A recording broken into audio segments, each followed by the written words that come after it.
Ayan, yung ating paksiw na yellow pin. Sarap. Suka lang nilagay ko dyan. Sige, ano-anoin pa natin. Tapos, magpiprito ako ng galunggong.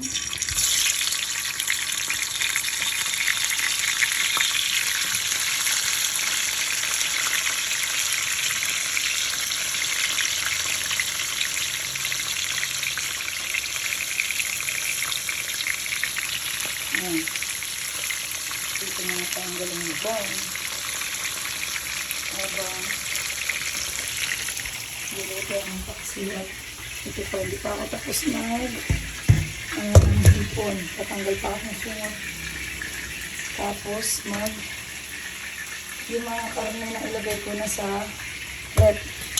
Ito, idadaing ko pa. Ayan, para may mga stock ako sa rep.